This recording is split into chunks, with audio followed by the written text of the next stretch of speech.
Eu quero convidar vocês a abrirem a Bíblia no livro de Romanos. Irmãos, nós estamos começando uma aventura nesse capítulo 6 de Romanos. Eu vou tratar como uma aventura, porque aí a gente lida melhor com os percalços dessa aventura, tá? Enquanto nós estivermos trilhando por esse caminho de Romanos 6. Eu tenho gasto um tempo estudando isso, até esqueci um pouco os outros comentaristas, me atenho basicamente ao que Lloyd Jones ensina, porque é o que eu acredito, na verdade. Eu olho para os outros e eles não transmitem aquilo que realmente eu quero ensinar, né? E aquilo que eu acredito realmente. Eu já disse a vocês, na minha concepção, não há capítulo mais libertador em toda a Bíblia do que o capítulo 6 de Romanos, quando bem compreendido. Então, meu desafio, querido, é tentar transmitir a vocês, e hoje eu vou usar muito as falas do Lloyd Jones, porque eu olho para o texto e penso assim, como é que eu melhoro isso? Como é que eu coloco isso dentro de uma realidade? Mas aí eu leio o texto uma, duas vezes e eu digo, não tem como, isso aqui tem que ser colocado dessa forma. Então, a minha tentativa é fazer com que vocês compreendam o que Paulo está ensinando aqui nesse capítulo, irmãos. Eu desafio vocês a tentarem ler o texto e sem a ajuda de ninguém, ver se vocês conseguem compreender. Vocês vão perceber que não é fácil, não é fácil. É necessário que a gente lembre de todo o contexto daquilo que vem sendo falado, entendeu? Lá de Romanos 1, versículo 17, 18, aquela questão da ira de Deus, a justificação. É necessário que ele tenha tudo isso em mente, entendeu? E um pouco mais de informação para compreender, queridos, aquilo que Paulo coloca. Ele começa o capítulo com uma pergunta, né? Que diremos então? Continuaremos no pecado para que a graça aumente ainda mais? E ele mesmo responde, de modo nenhum, de maneira nenhuma, né? Como viveremos ainda no pecado, nós os que já morremos para o pecado? Eu quero que você entenda que esse versículo 2 é a chave de entendimento de todo o texto. O que vai vir depois é o desenrolar, né? Ele explicando o que ele diz aqui, ele faz uma declaração geral. Nós vamos começar recapitulando aquilo que eu terminei a semana passada. Eu disse o que significa essa declaração geral de Paulo aqui. Dito isso, nós vamos aprofundar um pouco mais para compreender o que Paulo está colocando e tentar entender as implicações disso também, entendeu? Porque há implicações muito sérias nessa afirmação categórica de Paulo, como nós viveremos. É um questionamento, mas na verdade ele está respondendo a pergunta, né?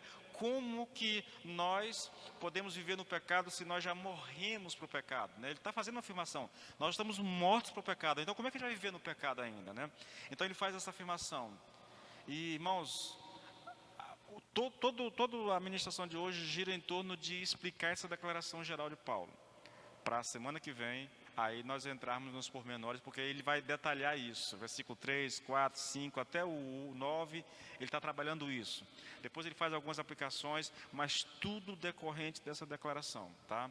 É a melhor forma de você compreender. Você vai ouvir coisas aqui que eu tive um dia muito agitado hoje. Eu vim até de sandália para a igreja porque eu estava tão atrasado para o culto, para montar tudo aqui, que não tive tempo de calçar o sapato. Eu fui para Araguatins hoje levar minhas meninas, elas tiveram uma aula de reforço lá. Aí eu deixei ela na salinha lá, arrumei lá um lugar para ficar um cantinho, liguei o computador para poder estudar.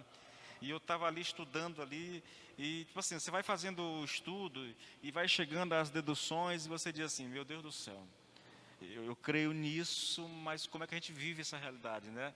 É algo assim que dá um nó na cabeça. Então, à medida que a gente for ministrando esse tema, querido, essa mensagem de hoje, eu quero convidar para que você mantenha a mente aberta, entendeu? Para que você, toda vez que for necessário, se você quiser voltar lá no texto, volte lá no texto, dê uma olhada nas citações que vão ser feitas, porque nós começamos aqui, irmãos, a mergulhar em águas profundas. Eu não vou mentir a vocês. É teologia, mas a teologia sempre nos leva para a prática. Estar morto para o pecado é um conceito teológico, mas as implicações dele diz respeito à nossa vida quanto cristão, ao nosso viver cristão, tá bom? Então vamos orar ao Senhor. Nós já lemos o texto, vamos orar ao Senhor. Pai, em o nome do Senhor Jesus, nós nos colocamos diante do Senhor e pedimos graça, pedimos sabedoria, pedimos entendimento, pedimos que todo o preconceito, Pai, que todo o conhecimento equivocado que nós temos a respeito da Tua Palavra caia por terra, Senhor, e que prevaleça, Senhor, meu Deus, Pai, o ensino correto, que prevaleça, Senhor, aquilo que de fato o Senhor quer transmitir por meio da Tua Palavra. Que o Senhor nos ajude Senhor, dá a cada um de nós graça, não só para compreender, Senhor, mas para aceitar, Senhor, meu Deus, para que possamos nos dispor a viver, Senhor, a fazer, a andar de acordo com aquilo que a Tua Palavra nos ensina, no nome do Senhor Jesus. Eu oro não só por nós que estamos aqui no templo, mas pelas pessoas que estão nos acompanhando pelas redes sociais, no nome de Jesus. Pai, que o Senhor as abençoe e que o Espírito abra o entendimento de cada uma para compreender e aceitar a Tua Palavra no nome de Jesus. Amém e amém.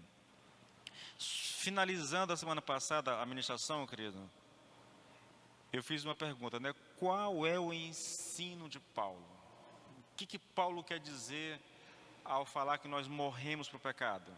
E eu disse que o ensino, querido, é o seguinte. O ensino é isso.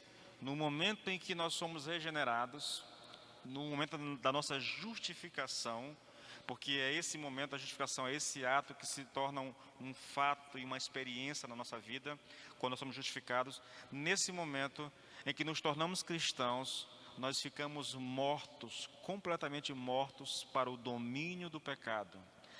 Nós ficamos inteiramente fora do território do pecado. Lembra da semana passada? Reino do pecado, reino da graça. O que é morrer para o pecado? É ser arrancado do reino do pecado e transportado para o reino da graça. Eu não tenho mais parte com esse reino, isso não me diz mais respeito, entendeu? Eu fui tirado dali de uma vez por todas. Isso é morrer para o pecado.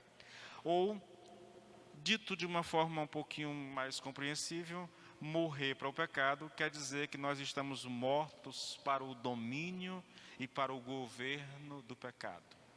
É como se nós fôssemos cidadãos desse reino e fôssemos tirados dali, arrancados dali e feitos cidadão de um outro reino. Nós não temos mais nada a ver com isso aqui. Isso aqui é passado na nossa vida. É o que eu falei, as implicações são cruéis, viu? As implicações disso aqui levantam muito questionamentos, mas a gente vai tratar um pouco disso ao longo da nossa ministração. Começando com essa pergunta. Veja, irmãos, ao dizer isso, é lógico, mas não tem como, a não ser que a pessoa não consiga raciocinar, mas fazer uma afirmação como essa, levanta questionamento como esse aqui. Como é possível estar morto para o domínio e para o governo do pecado, se ainda sinto o poder da tentação em minha vida e às vezes até caio em alguma delas? É lógico que essa pergunta precisa ser feita e é mais lógico ainda que ela precisa ser respondida. Bom, se eu fui tirado desse reino, transportado para esse aqui, se eu não tenho mais nada a ver com esse reino, então por que eu me sinto tão tentado a pecar e por que às vezes eu cedo à tentação? Tá? Vamos tentar responder essa pergunta, irmãos, porque ela é fundamental para compreender a nossa caminhada cristã. E a melhor maneira de responder, querido, a uma questão como essa, é fazendo com que você compreenda bem a diferença entre a nossa posição, a nossa condição em Cristo e a nossa experiência. Lembra da semana passada? Das palavras de Jesus para os discípulos? vigiai e orai, porque o espírito está pronto, mas a carne é fraca. Quando ele diz o espírito está pronto, ele está dizendo o seguinte: vocês estão em Cristo, vocês estão em mim, vocês estão seguros, vocês estão salvos. Só que, mesmo salvo, vocês ainda têm uma caminhada nesse mundo. E nessa caminhada, vocês vão ser tentados. Nessa caminhada, a carne pode ceder algumas vezes às tentações que lhe vêm. Então, uma coisa é a minha posição em Cristo, outra coisa é a minha experiência, é o meu andar nesse mundo enquanto estiver aqui. No texto que nós estamos estudando, querido, Paulo não está falando da nossa experiência, mas da nossa posição. Quando ele diz que nós morremos para o pecado, ele não está falando da experiência, está falando da nossa posição. Essa é a nossa posição, nós estamos mortos para o pecado. Agora, olha só como é que ele faz isso, irmãos. Veja como é que ele faz, como é que ele mostra essa questão da nossa posição. Quando a gente volta para o final do capítulo 5, ali a gente vai ver que Paulo classifica toda a humanidade em duas categorias. Lá ele fala daqueles que estão debaixo do domínio e do governo do pecado e daqueles que estão debaixo do domínio e do governo da graça. Veja, eu vou montar essa resposta aos poucos para que vocês compreendam o que está colocando. Por que mesmo sendo tirado do império das trevas, transportado para o reino do Filho do seu amor, por que arrancado do império do reino do pecado e colocado no reino da graça, eu ainda me sinto tentado e às vezes cedo? Porque Paulo aqui não está falando de experiência, do andar cristão. Ele está falando da nossa posição em Cristo. Nesse aspecto, quando você volta para o final do capítulo 5, nos versículos 20 e 21, Paulo coloca a mesma coisa. Ele diz: há aqueles, e aí ele faz uma divisão, ele faz uma classificação da humanidade. Há aqueles que estão debaixo do pecado, é a posição deles. E há aqueles que estão debaixo da graça. Pegue essas duas coisas. Agora, eu faço uma pergunta: o que significa ser cristão? Eu estou montando a resposta. O que significa ser cristão? Significa que antes de sermos justificados, estávamos debaixo do domínio e do governo do pecado. Mas agora em Cristo, não estamos mais naquela posição, aqui. Agora em Cristo, nós estamos debaixo do domínio e do governo da graça. Ser cristão é isso. Ser cristão é ser tirado desse reino de pecado e transportado para o reino da graça. Veja, isso aconteceu com você. Só que provavelmente você não sentiu nada. Isso é só uma questão de condição. A tua condição era essa, agora é esta, entendeu? Mudou a condição, mas teus pensamentos continuam os mesmos, teus sentimentos continuam os mesmos. E só à medida que você vai conhecendo a palavra, vai lendo a palavra, vai ouvindo a palavra, é que um processo de mudança vai começar na tua vida bem lento. Mas você já saiu daqui. Entendeu? Você não está mais aqui, você está no reino da graça. Vamos lá, gente. Eu vou tentar vou tentar trabalhar com vocês. Qual é o ensino, irmãos? Nós morremos para o pecado. Isso significa que nós estamos completamente mortos para o domínio e o governo do pecado. Nós somos libertos dessa condição de uma vez por toda. Veja, será que é possível provar biblicamente, querido, essa verdade? Que nós não estamos mais sob o reino do pecado, mas sob o reino da graça? Aí eu vou para um texto que eu li semana passada, mas eu vou ler novamente, que é Colossenses 1:13, 13 e 14. Diz assim: Ele, no caso Deus, nos libertou do império das trevas e nos transportou para o reino do Filho do seu amor, no qual temos a redenção e a remissão dos nossos pecados. É a mesma coisa, reino do pecado, reino da graça.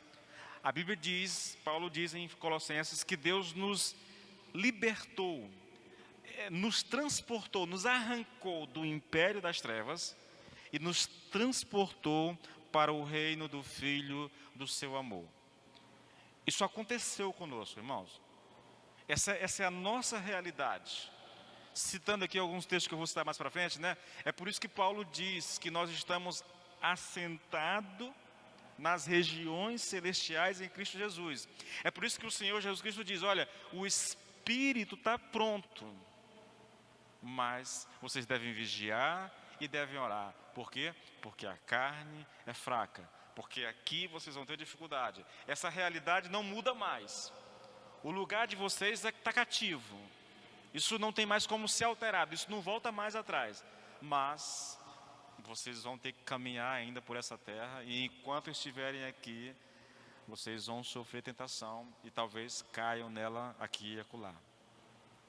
Olha o texto, irmãos. Veja o texto. De onde foi que Deus nos libertou? O texto é muito claro. Ele nos libertou do império das trevas, ou seja, do reino do pecado. E para onde fomos transportados? O texto diz, para o reino do Filho do seu amor, que é a mesma coisa para dizer, nós somos transportados para o reino da graça. Nós somos tirados de um reino, colocado em outro. Isso é morrer para o pecado, viu, gente? Essa mesma realidade é colocada de uma forma um pouco diferente, mas também muito explícita, muito claro o sentido. Quando você vai para Atos 26, 17 e 18, lá está escrito assim, é Paulo falando do seu chamado, da sua conversão e do seu chamado.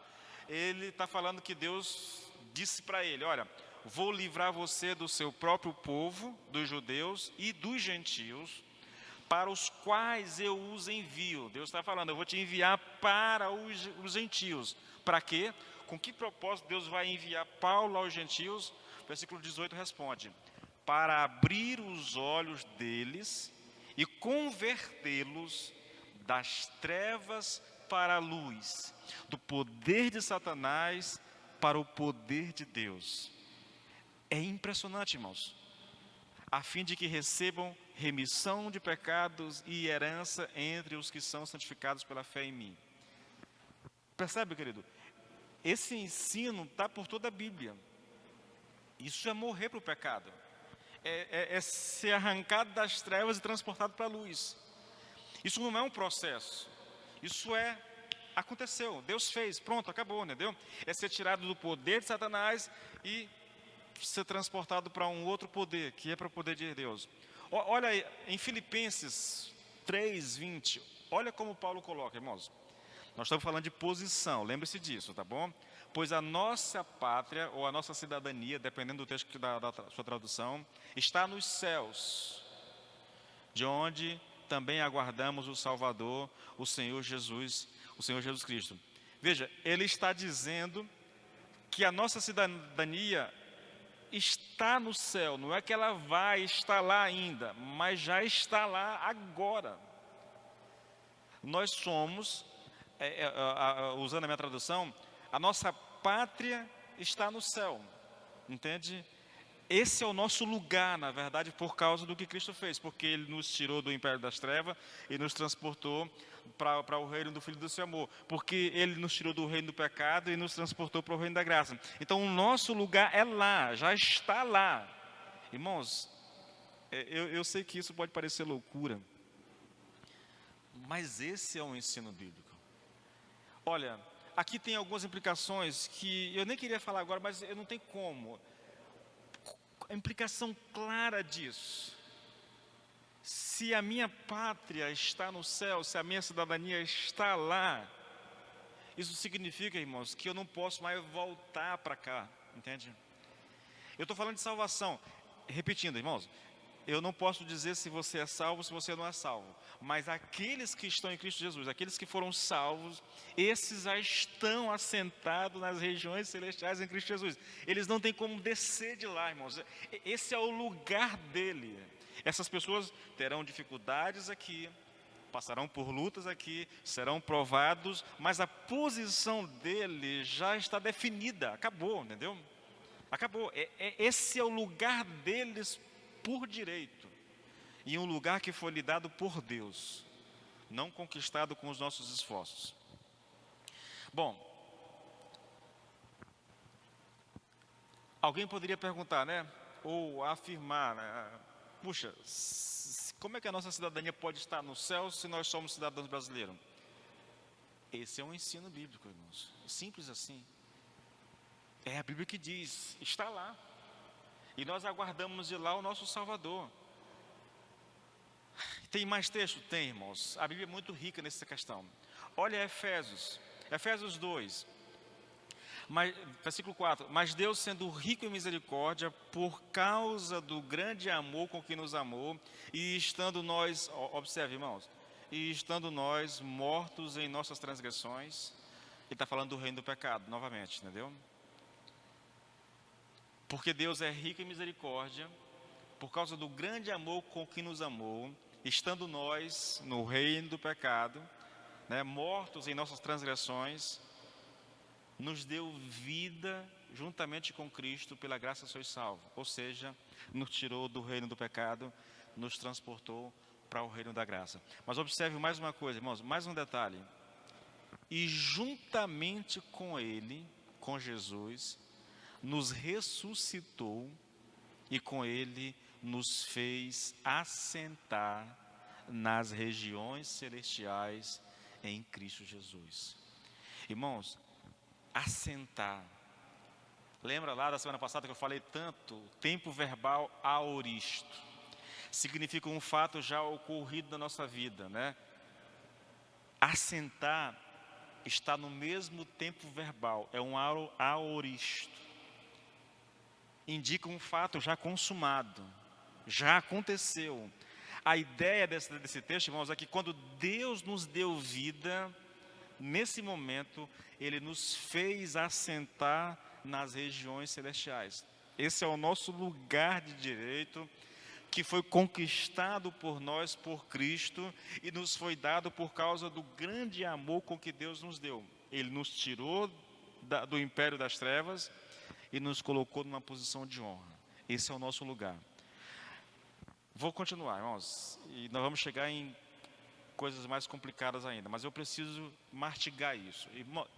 Tudo que eu estou fazendo é apenas repetindo o conceito, colocando ele de várias maneiras. O que eu estou dizendo para você? Que nós morremos para o pecado. Tudo que eu estou dizendo tem o propósito de reafirmar esse ensino bíblico. Nós estamos mortos para o pecado.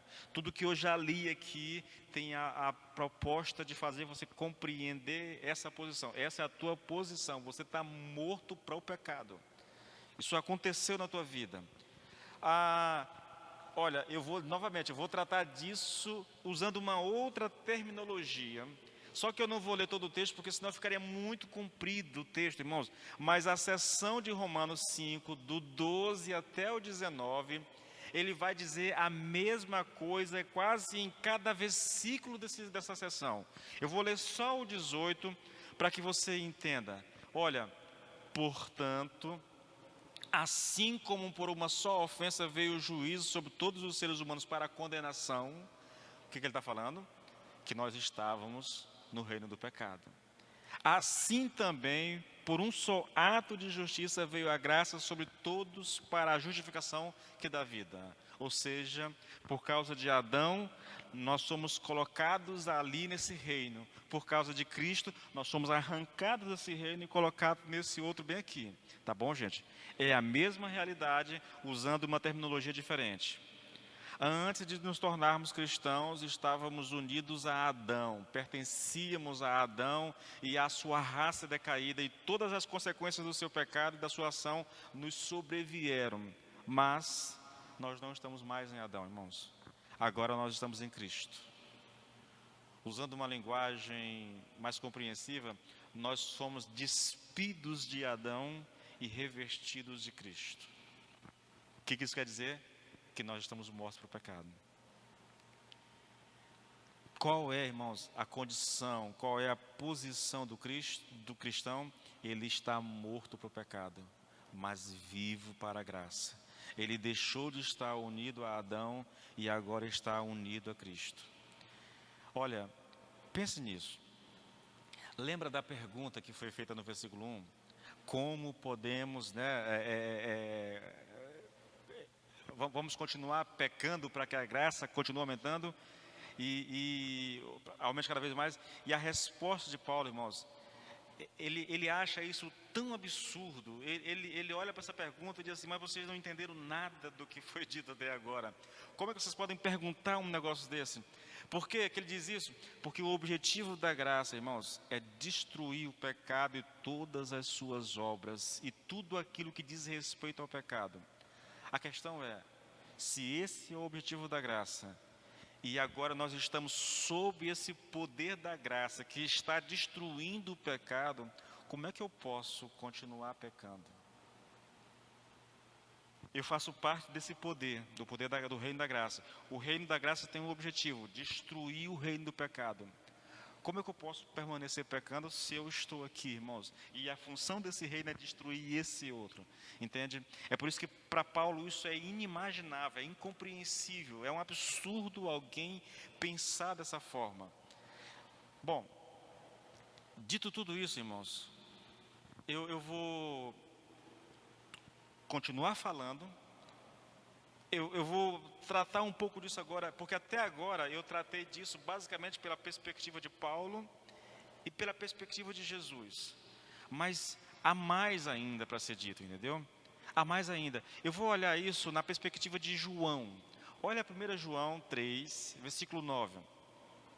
Novamente, usa-se uma terminologia diferente, um vocabulário diferente, mas a mensagem continua sendo a mesma, querido, a mesma. 1 João 3, 9. Qualquer que é nascido de Deus não comete pecado, porque a sua semente permanece nele, a semente de Deus permanece nele. E não pode pecar, porque é nascido de Deus. Esse é um daqueles textos, eu citei essa semana passada, daqueles textos que quando o novo convertido, irmãos, eu ficava louco. Como é que pode? Quem é nascido de Deus não comete pecado. Eu dizia: meu Deus, então eu estou ferrado. Porque leia o texto e interprete ele literalmente. E se você fizer isso, você vai dizer, vai chegar à conclusão lógica de que você não é salvo. Entende? Qualquer que é nascido de Deus não comete pecado, porque a semente de Deus permanece nele. E não pode pecar, porque é nascido de Deus. Bom, se o que é nascido de Deus não pode pecar, não comete pecado, aí você olha para a sua vida, qual é a conclusão que você vai chegar? É que eu não sou nascido de Deus. Por quê? Porque eu cometo pecado. Entende? É nessas horas, irmãos, que eu digo a vocês que a gente precisa de auxílio na hora de ler a Bíblia. Ou então de uma boa tradução. Porque as traduções, a revista atualizada, a revista atualizada, a NAA, né? Ela já traz esse texto com uma interpretação mais clara. Mas pergunte-se para si mesmo: o que João quer dizer com qualquer que é nascido de Deus não comete pecado? Ah, pastor, o que ele está dizendo? Será que é isso mesmo? Por que se traduz dessa forma o texto do grego para o português, irmãos? É porque quando você vai para o grego, as palavras que ele tem, como no português, uma palavra tem significados diferentes, entendeu? E às vezes o cara quer ser fiel ao texto, sem abrir mão da fidelidade mesmo textual, entendeu?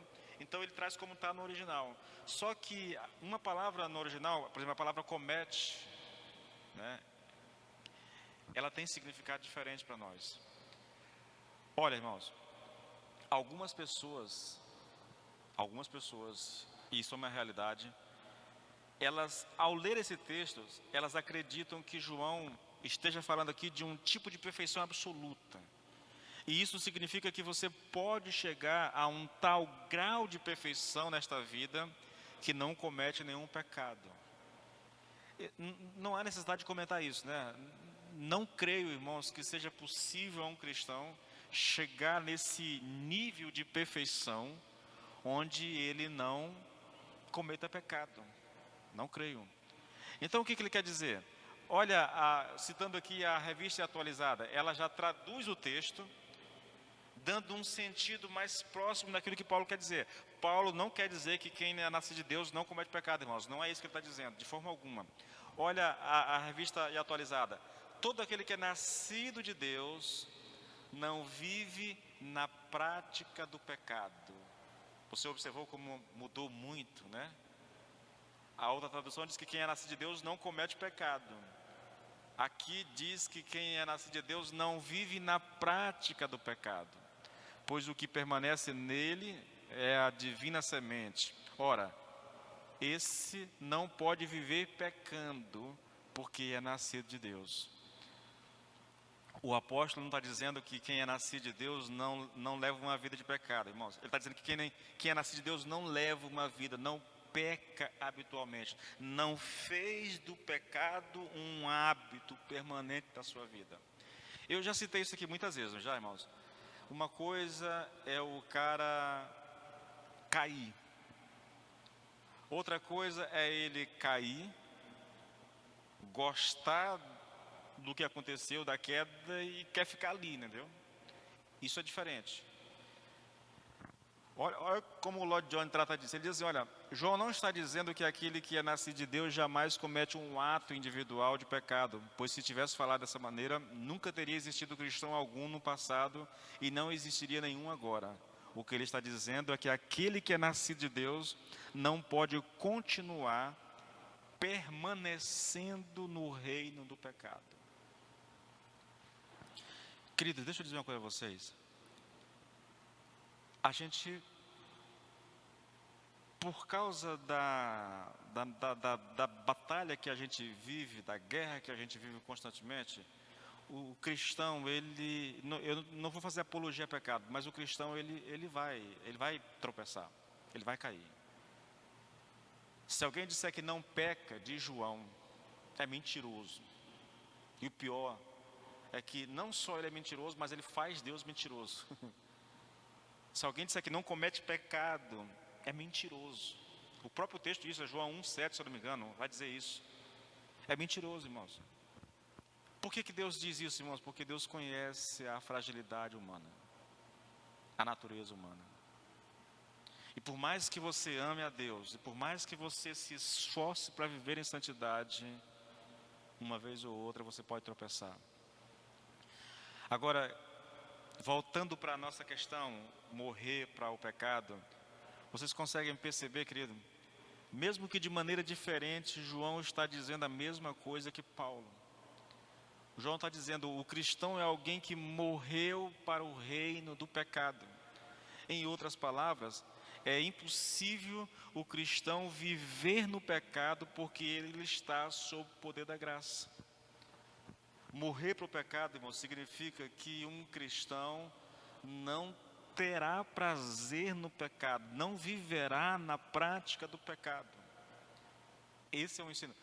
Uma pessoa que se diga cristão e que vive na prática do pecado, ele gosta disso, ele fez do pecado um hábito na sua vida, meu querido, essa pessoa não nasceu de novo. Ele ainda permanece no reino do pecado, ele ainda não morreu para o pecado, entendeu? Ele ainda não está morto para o pecado.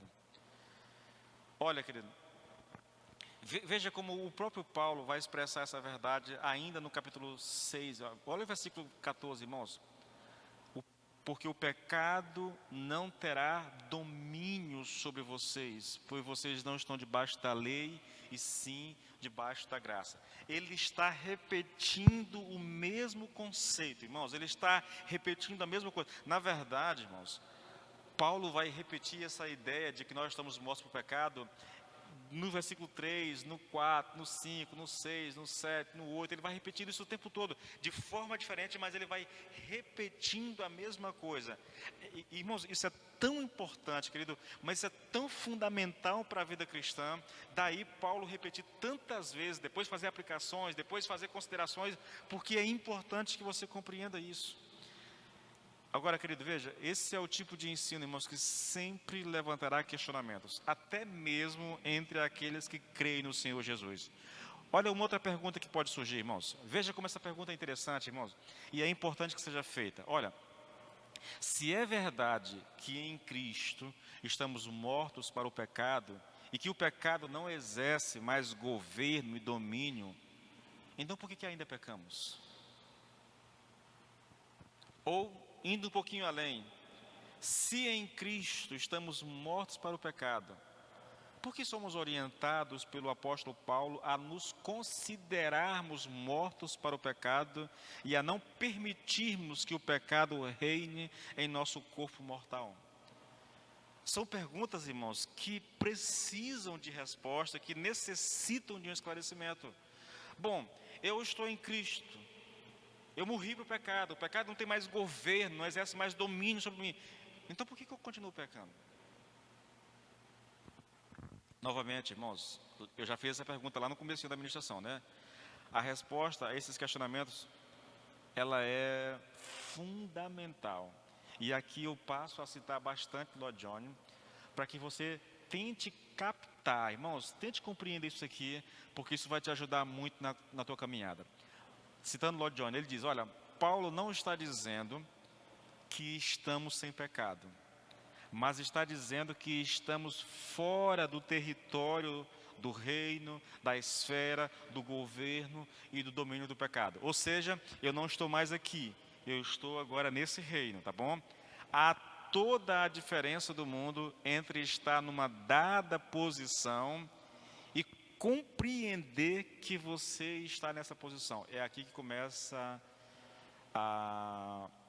o discernimento realmente a respeito dessa questão. Veja, ele está dizendo que uma coisa é você estar nessa posição e outra coisa bem diferente é você compreender que está nessa posição. Quando ele faz essa citação, irmãos, ele vai ilustrar isso para tornar claro, eu estou falando de Lloyd Jones, ele vai ilustrar isso para tornar claro o ensino. Uma coisa é você estar aqui, outra coisa é você compreender. Lembra de uma oração que eu já citei a vocês alguma vez, né? É uma interpretação que eu faço de Efésios 2, eu não lembro aqui o versículo, onde Paulo pede mais ou menos assim, Senhor, abra os olhos deles, para que eles compreendam verdadeiramente quem é Jesus Cristo, o que Ele fez na cruz e o que nós somos frutos daquilo que Ele fez na cruz. O que Ele está querendo dizer? Senhor, eles já estão numa posição de salvação, agora ajuda eles a compreender essa posição. É essa a oração de Paulo, é a mesma coisa aqui, irmãos. Então olha só, duas ilustrações para que você tente compreender o que é você estar numa posição e compreender que está nela. A primeira ilustração que Lloyd Jones usa, irmãos, é uma que diz respeito ao fim da escravidão nos Estados Unidos. As informações são extraídas do próprio livro do comentário Lloyd Jones, né? Abraham Lincoln, ele fez a proclamação da emancipação em 1863. É uma espécie de declaração essa proclamação põe fim à escravidão, tá bom? Só que o fim realmente só aconteceu com o término da Segunda Guerra Civil em 1865, 2 anos depois da proclamação. Observem, escute isso, irmãos. Em 1985, foi dado um ponto final na escravidão nos Estados Unidos. Então, as pessoas estavam legalmente, porque havia lei, elas estavam legalmente livres. Elas não eram mais escravas legalmente. Entretanto, a maioria deles se viam como escravo. Observe, querido, a condição deles era a de pessoas livres, mas a mentalidade era de escravos. Agora escute isso. Estavam livres, não eram mais escravos. A lei tinha sido mudada e a condição e a posição deles era completamente diferentes. Todavia, demoraram muito tempo para dar-se conta disso. Você pode ser um escravo experimental, mesmo quando já não é escravo legalmente.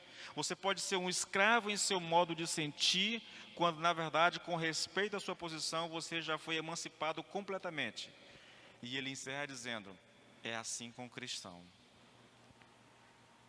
Queridos, deixa eu andar um pouquinho mais.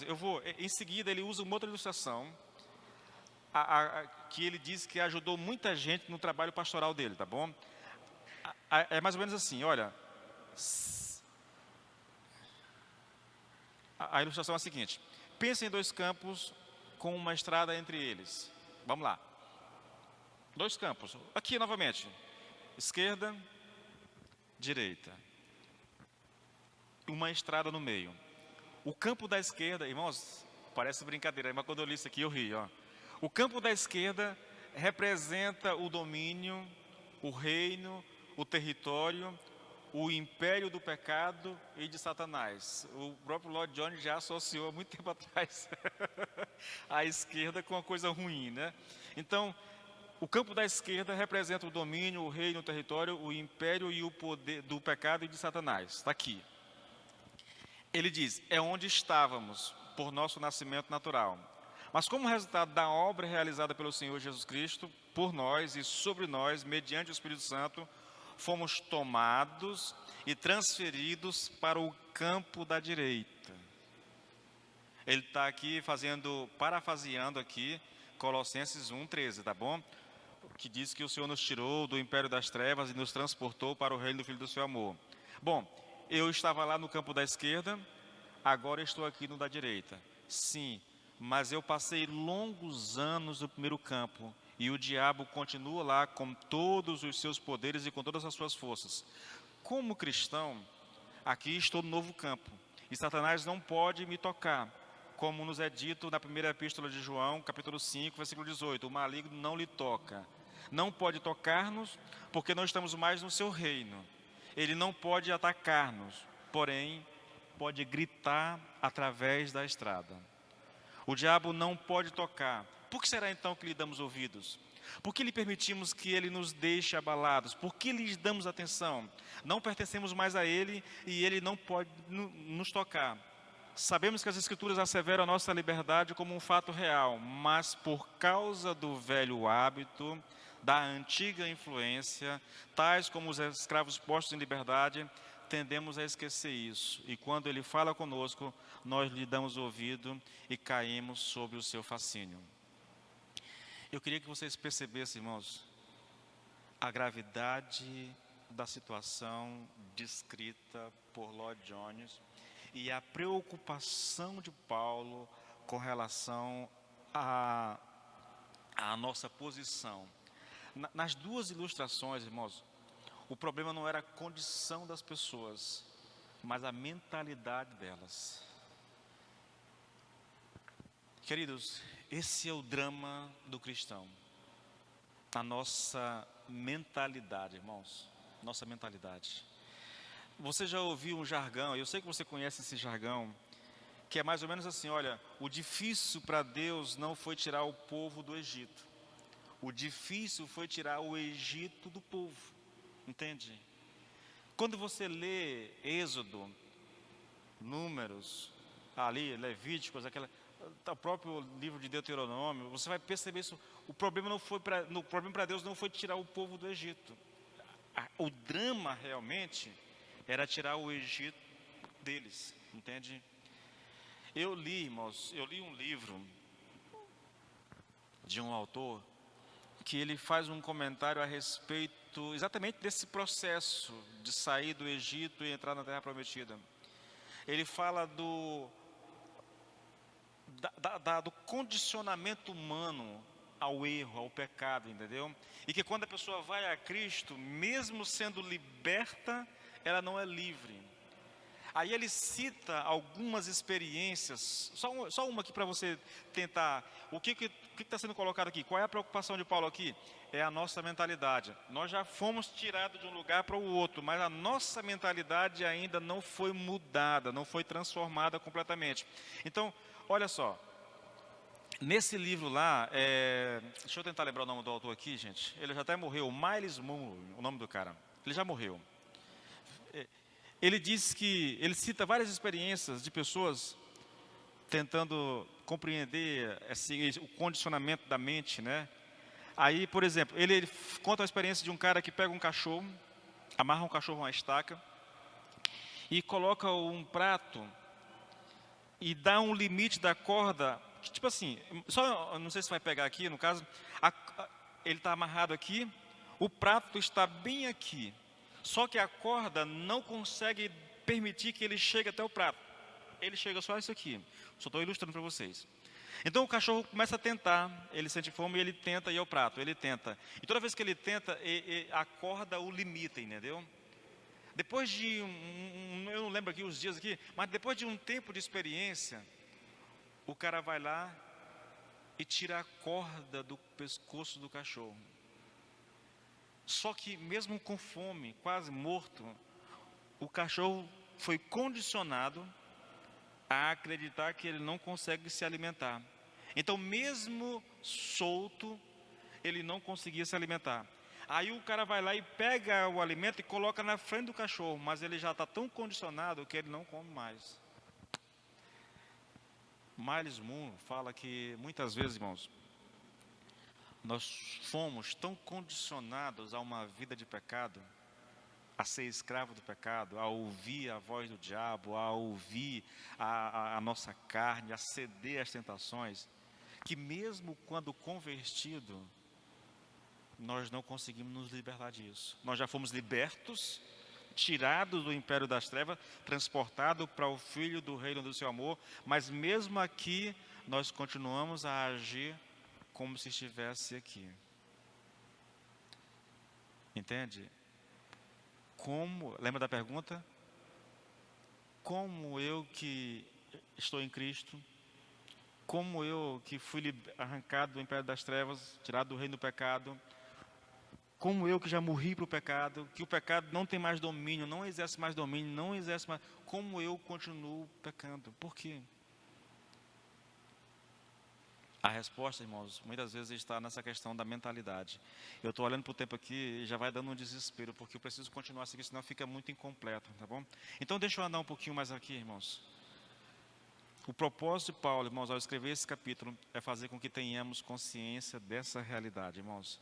Nós morremos para o pecado, mas não só consciência dessa realidade, não só nos aperceber dela, mas nos apossar dessa realidade e a viver como quem de fato morreu para o pecado. Compreender e viver de acordo com a nossa posição, irmãos, nunca foi fácil, querido.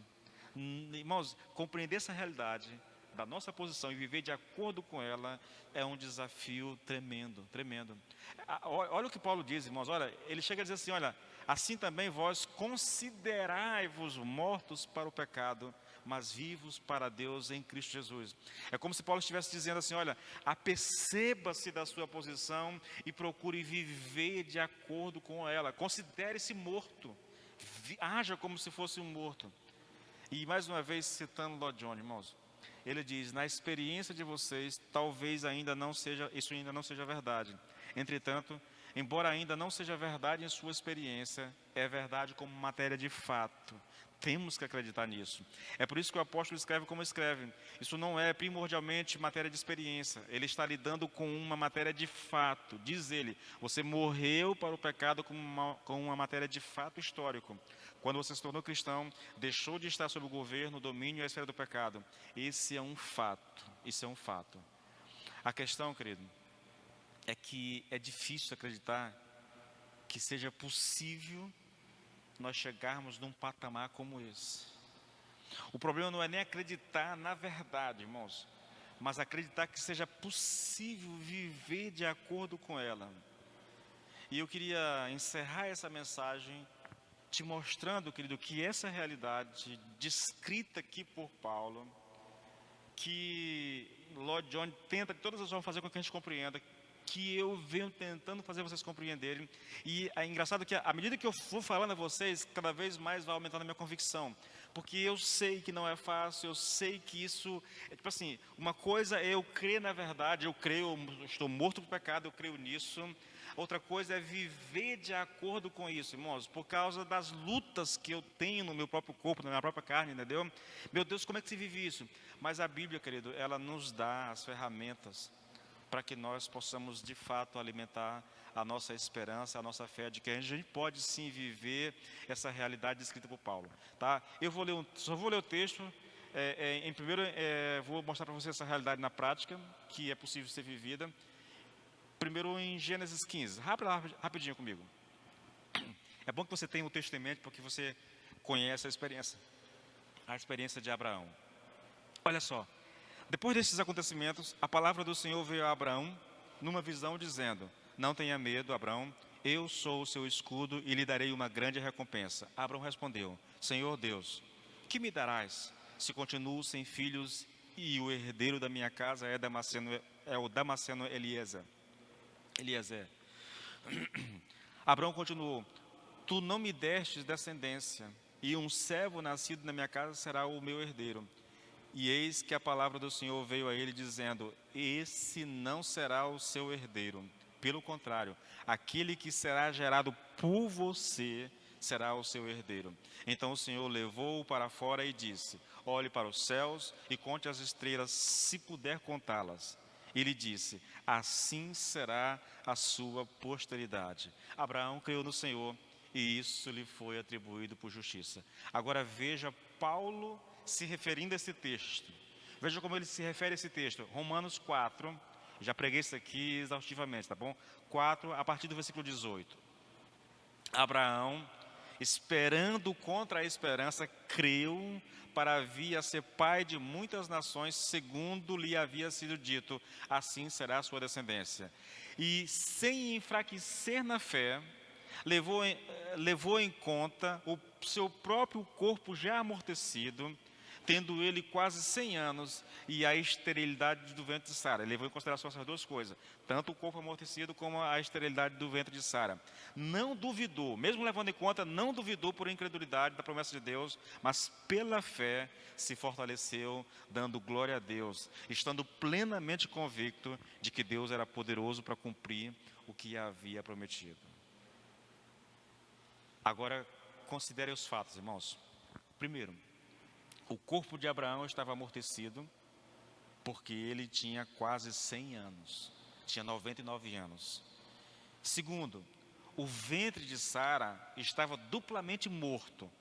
Ela era estéril e tinha também passado do tempo normal de uma mulher gerar filhos.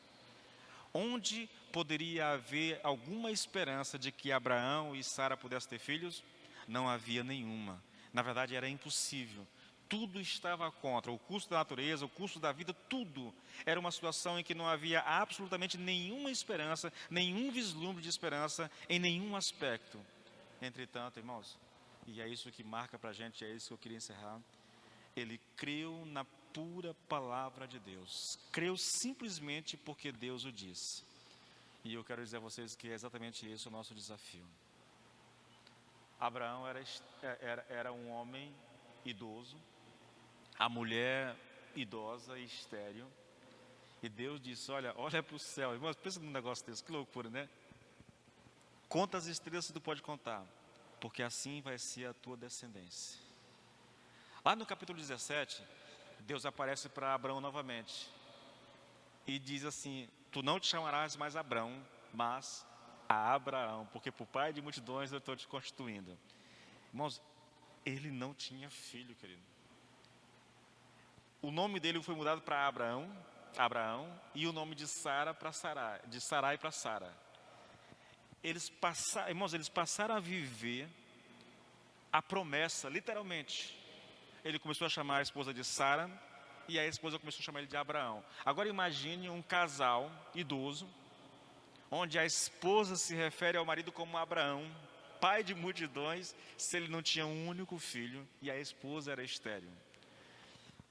O que eu estou querendo colocar para vocês, irmãos, e eu não tenho mais tempo para fazer o que eu gostaria de fazer, é que é possível você se apegar à palavra do Senhor, por mais louco que possa parecer, por mais absurdo que seja, é possível você crer nessa palavra e viver de acordo com ela. A história de Abraão nos revela isso, nos mostra isso. Ele creu, Deus disse: assim será a tua descendência. Ele ainda olhando para o céu, ele creu, irmãos. Ele se apossou da promessa de Deus. que é dito para nós é que nós já morremos para o pecado.